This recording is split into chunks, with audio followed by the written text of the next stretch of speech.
ওই করে ছিল বলে খেতে পারলাম। তোমার যা অবস্থা,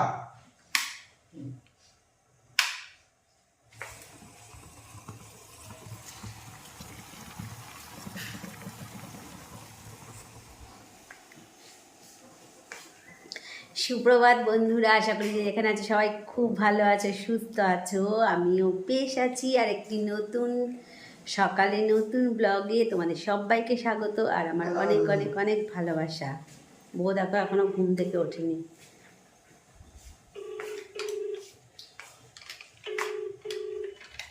খাওয়াটা তো তোমার বেশ ভালোই হচ্ছে, দুধের প্যাকেটটা এনে তো বেশ ভালোই করেছো। এক প্যাকেট দুধ সব ঢেলে নিয়েছো? হ্যাঁ, কি হলো তোর? হ্যাঁ, তাহলে মিস্ত্রি চলে আসলো, এখনো পর্যন্ত তুই বল যাচ্ছি। আরে বাবা আসবে তো, ওর একটা কাজ রে। আয় আয় তাড়াতাড়ি আয়। তাহলে একটুখানি পরে যাবি কেন? এক্ষুনি এসে তো তুই করে দিতে পারি, আরে ওরা ঘরে কাজ করবে না?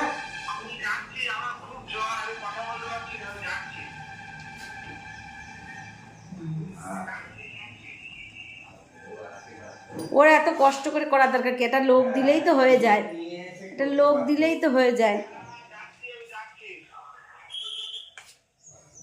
খালি খালি কষ্ট করে করা। লোক একটা লোক, আরে ও কাজ করলে কাজ করতে পারে, সব কিছু করতে পারে, কিন্তু দেখো আমার নতুন জবা ফুল গাছে একটা ফুল ফুটেছে, কি সুন্দর ফুলটা ফুটেছে, জবা ফুল, লাল জবা। যত জবাই দাও কিন্তু লাল জবা না দিলে একদম ভাল লাগে না, বলো? লাল জবা ফুলের একটা এই আলাদা। গোলাপ ফুল গাছে দেখো এখনো কত গোলাপ ফুটেছে। গোলাপ ফুল গাছটা ছেটে দিয়েছিলাম, একটু খোল দেবো, খোল এনে রেখেছি, দেয়াই হচ্ছে না, দিতে হবে, আজকে ভিজিয়ে রাখবো। সকালবেলা উঠে একবার একটুখানি গাছগুলো না দেখলে ভাল লাগে না। চলো, চাটা হয়ে গেছে, এবার চাটা খেয়ে নিই। আবার ইঁদুরের উৎপাত বেড়েছে, দেখো এখানে 4টে শশা ছিল, একটা শশা নিয়ে গেছে। কোথায় যে নিয়ে গেল, এখন কোথায় নিয়ে ফেলবে, সেখানে নিয়ে গিয়ে কোচাবে। দেখছিস, ভালো কথা, কিন্তু খেয়ে দিয়ে যদি পরিষ্কার করে রাখে তাও হয়। ওই একটুখানি ঠুকরে ঠুকরে খাবে, আর কোথায় নিয়ে গিয়ে যে ফেলে রেখেছে সে একমাত্র ইঁদুরই জানে। আর কবে খুঁজে পাবো সেই দিনকে বুঝতে পারবো কোন কোনায় গিয়ে ফেলে রেখে দিয়েছে। ইস বাবা, সকালবেলা উঠে ঘরটার অবস্থা দেখো। লেপ কাঁথাগুলো কম্বলগুলো গায়ে দিয়েছে নাকি চচ্চড়ি বানিয়েছে, ভগবান সেই জানে কি অবস্থা করেছে বাবা গো। মানে মানুষ ছিল নাকি গরু ছাগল ছিল ঘরের মধ্যে, কি জানে। পুরো খাটটার উপরে একদম চচ্চড়ি বানিয়ে রেখে দিয়েছে, একটুখানি রাত্রে 3-5 ঘন্টা শুয়ে। আরে এরা কি করবে, কি অবস্থা দেখো। লেপ দিয়ে, তোষক দিয়ে, কাঁথা দিয়ে, বাবা গো বাবা। এইটা কি জিনিস আমি পরে তোমাদেরকে দেখাবো। এই দেখো আমি ভুল করে এখানে রেখে গেছিলাম, দোষটা আমারও আছে। না, আমি এটাই রেখে গেছিলাম, তারপরের গুলো সেগুলো তো আর আমি করিনি, বলো। দেখো কি অবস্থা। দুজনা শুয়েছে, 3খানার কম্বল, লেপ, বিছানা, বালিশ, জামা কাপড় সব একসাথে পাপিয়ে চচ্চড়ি বানিয়েছে। বাপরে বাপ, উফ।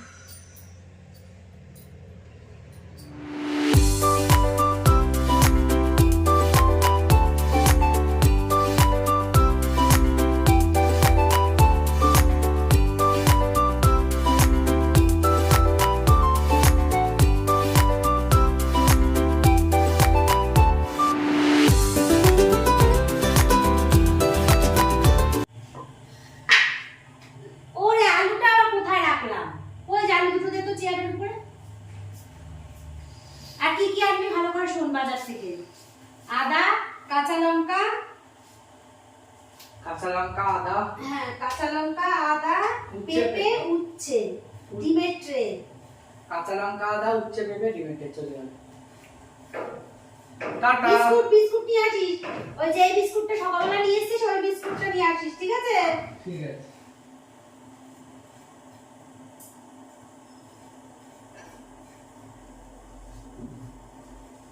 ও দাদা কিন্তু একটু পায়েস খেতে চেয়েছিল।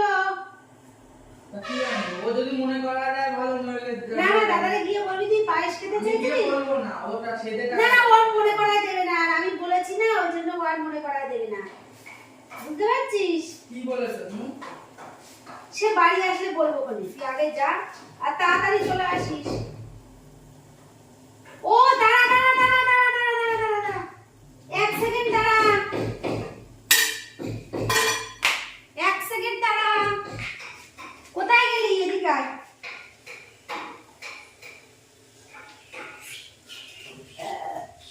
এই যে 15 স্টিক্স বাম্বু লেস ধূপ, এটা নিয়ে আসবি, 10 টাকা করে প্যাকেট নেবে। এই ফ্লেভারটাই নিয়ে আসবি, কিন্তু এই যে এই দিনে এই প্যাকেটটা দিয়ে দিলাম, এটা নিয়ে আসবি, 2-3 প্যাকেট জাপানিজ নিয়ে আসবি, 10 টাকা করে নেবে, ঠিক আছে? ঠিক আছে, ওকে মা। এসো, ওকে, ওকে নার্স। তাড়াতাড়ি আসবি। ওকে নার্স। বল্টু তাড়াতাড়ি আসিস। ওকে নার্স। হ্যাঁ, বাই বাই নার্স। নার্স। চায়ের কাপ, নার্স বাই বাই। চায়ের কাপ। ওকে নার্স।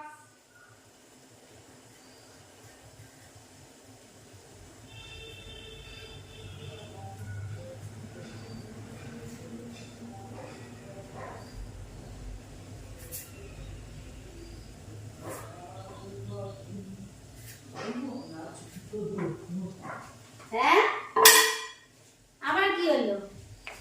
চাবি নিয়ে নি আমার সাইকেলের। তরকারিটা করবো, একটু কচুটা একটুখানি ভাপ দিয়ে দিই, এখন এর কচু তো সিদ্ধ করা লাগে না, একটুখানি গরম জলে ভাপ না দিলে আবার কচু রান্না করতেও ভয় লাগে।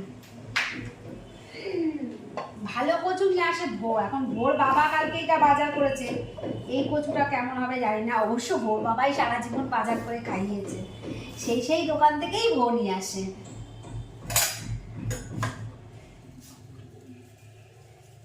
ভাপ দিয়ে নেই, এটা নিরামিষ করে রান্না করব আজকে, সবই নিরামিষ হবে আজকে আর মাছ টাছ করবো না। ভাতটা এখনো বসাইনি, ভাত বসাবো, আমি এটা করে নেই, তারপর স্নান করবো, আমার মাথা জ্বালাপালা করছে, 11টা বেজে গেছে, পুরো রান্না করবো না, হাফ রান্না করে স্নান করে আসবো।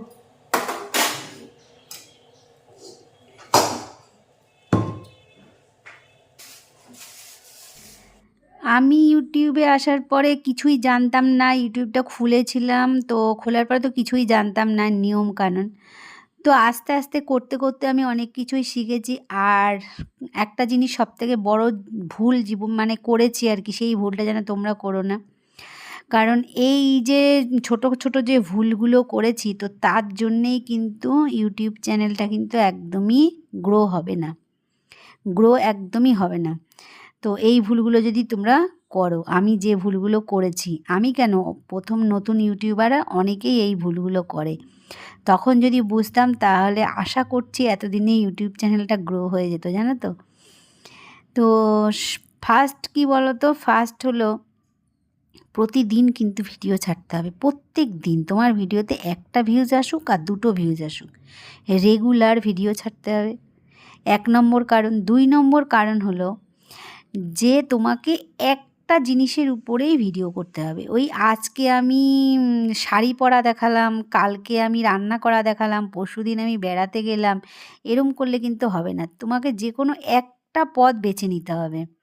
তো তুমি, আর ব্লগের মধ্যে কী হয়, ব্লগের মধ্যে সব কিছুই থাকে, শাড়ি পরাও থাকে, বেড়াতে যাওয়াও থাকে, রান্না বাড়াও থাকে, ব্লগটা হলো এই রকম, ঠিক আছে। আরও ছোট ছোট অনেকগুলো জিনিস, যেরকম আমরা প্রথমে ইউটিউবে এসে কী করতাম জানো তো, যে একজন আমাকে বলল যে আমি তোমাকে বন্ধু বানালাম, তুমিও আমাকে বন্ধু বানিয়ে এসো, এই কাজটা যেন একদমই তোমরা করবে না, এটা পুরো মানে চ্যানেলটাকে পুরো নষ্ট করে দেয়, পুরো নষ্ট, মানে ভিউজ না আসে না আসুক, কিন্তু এই কাজটা তুমি ভুলেও ক্রমেও কিন্তু করবে না, তাহলে তোমার চ্যানেলটা একদম যাবে। আরও এরকম অনেক অনেক কথা আছে, তোমরা যদি জানতে চাও আমাকে অবশ্যই কিন্তু কমেন্টে জানিও, আমি তোমাদেরকে জানাবো, কারণ একটা ভিডিওর মাধ্যমে সব কিছু জানানো সম্ভব হয় না। এই যে তুমি আমাকে সাবস্ক্রাইব করো, আমি তোমাকে সাবস্ক্রাইব করব, এই জিনিসটা যে কি মারাত্মক ক্ষতি করে সেটা একমাত্র আমিই জানি। তো এটা কখনোই তোমরা করবে না, এইরকম ছোট ছোট অনেক অনেক ভুল আছে আমি যেহেতু করেছি, যেহেতু আমার ক্ষতি হয়েছে, সেহেতু আমি তোমাদেরকে, যারা নতুন ইউটিউব করছো তাদেরকে আমি আর কি জানাতে চাই, আমার মতন যারা ছোট ছোট বন্ধুরা আছো। তো ভিডিওটা দেখতে থাকো, এরকম অনেক কিছুই তোমাদেরকে জানাবো। মা, আমি এই যে শুয়ে রয়েছি, হ্যাঁ, দেখতে পেয়েছি। আর এই যে তুমি এখানে চা এসে দিয়েছো, তার জন্য থ্যাংক ইউ। সন্ধ্যাবেলার এই চার জন্য। কিন্তু আমার আজকে একটা জিনিস খেতে ইচ্ছা করছে। কি? তুই কালকে বলেছিলিস আমার ফুচকা খেতে ইচ্ছে করছে।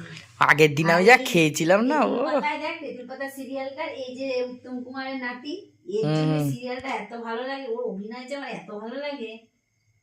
একটা উত্তম কুমারের নাতি বলে কথা, ওদের একটা অভিনয়ের রক্ত একটা ছোঁয়া আছে আলাদা রকম।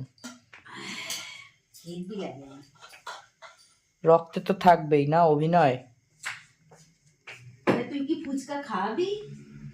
এখন আবার আমাকে যেতে হবে বাজারে, সেখান থেকে ফুচকা প্যাকিং করতে হবে। ফুচকা মনে করছে সেখানে